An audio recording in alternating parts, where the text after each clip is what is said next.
Hi guys! Welcome to English Minute. Eu sou a Teacher Letícia e eu venho hoje trazer muita informação sobre o Simple Past para vocês. Então, vem comigo!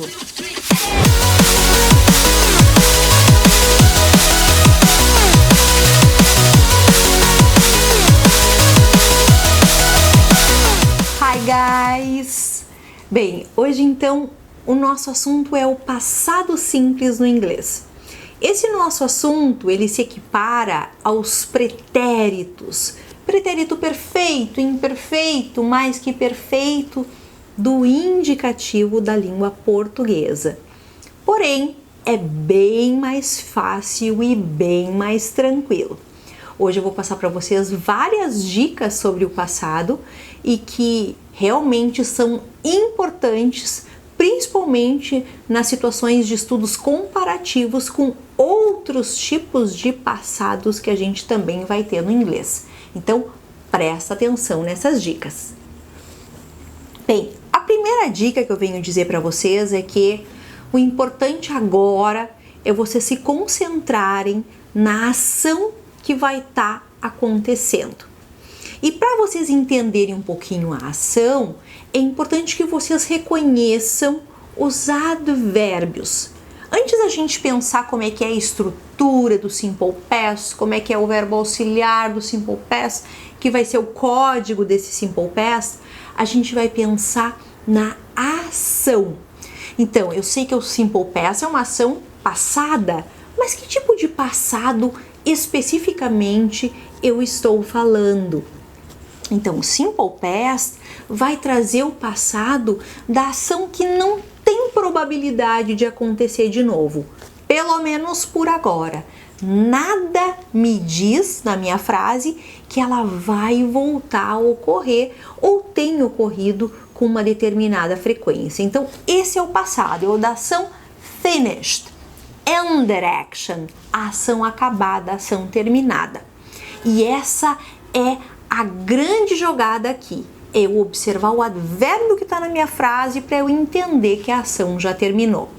Por exemplo, alguns advérbios que trazem preposições e datas, tipo in 1995. Poxa, uma ação que aconteceu em 1995 é uma ação acabada. Eu posso também ter ações do tipo in the morning e trazer claro que o meu dia já está acabando, ou seja, essa ação aconteceu de manhã e provavelmente já está concluída. E a gente vai ter também nesse elemento, nesse advérbio de tempo, a ação acabada. Posso ter yesterday, ontem, the day before yesterday, anteontem. Posso ter vários elementos trazendo o passado, mas fiquem atentos para que todos eles realmente mostrem em vocês que houve essa conclusão. Tendo isso em vista, a gente vai passar agora para o próximo passo, a estrutura.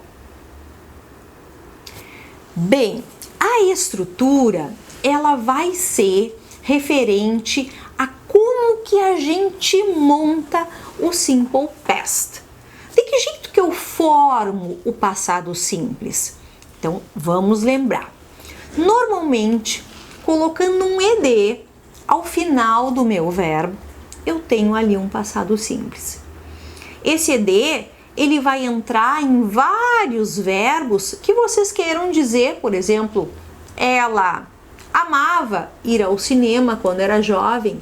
She loved to go to the movies when she was young.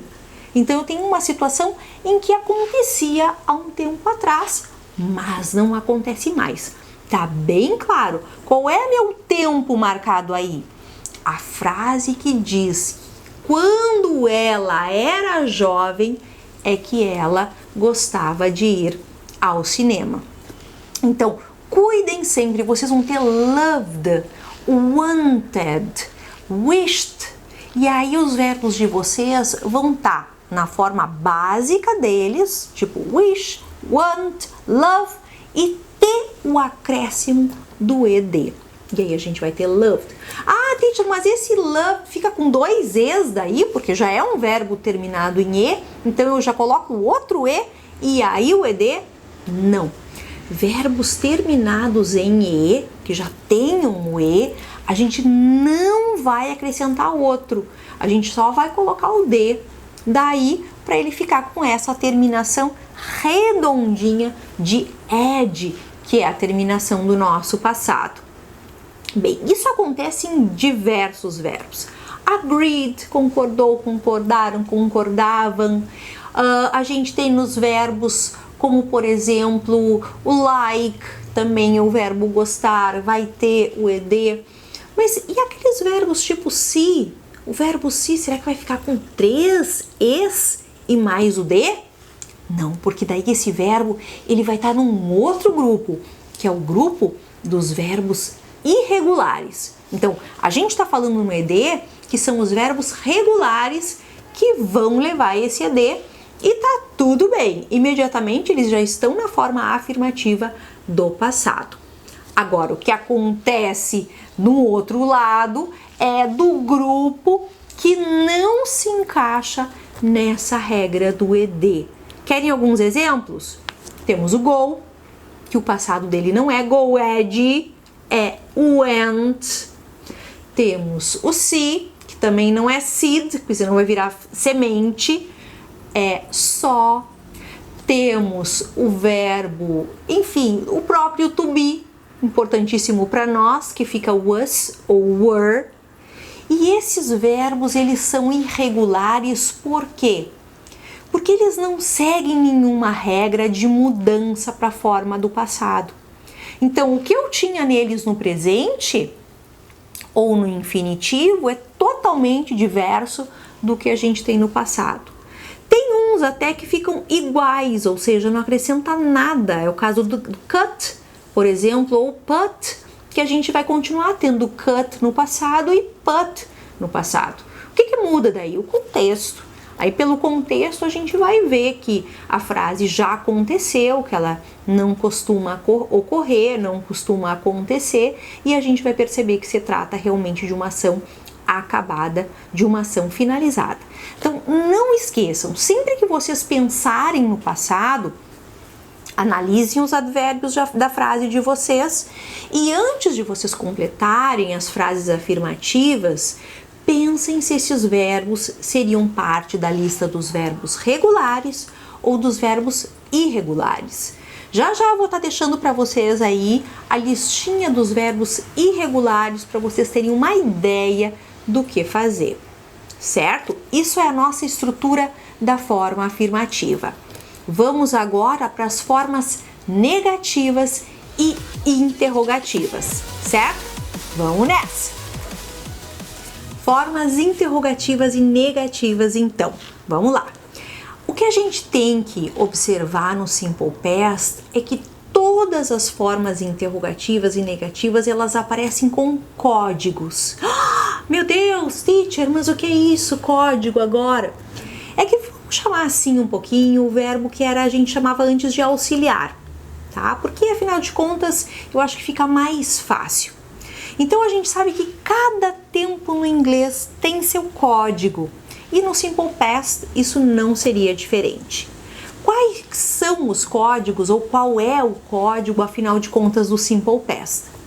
O código do Simple Past, gente, é o did para todos os sujeitos. Então, seguindo aquela ordem da forma interrogativa, qual é a ordem da forma interrogativa, teacher? A forma da ordem interrogativa é código, sujeito, verbo principal e complementos. E da negativa, sujeito, código, verbo principal e complementos. Então vamos lembrar que na forma interrogativa o nosso código vai ser o did. Quem é o did, afinal de contas? É esse elemento que já nos apresenta uma situação assim, ó. A frase tá no passado. Então a gente tem assim, ó.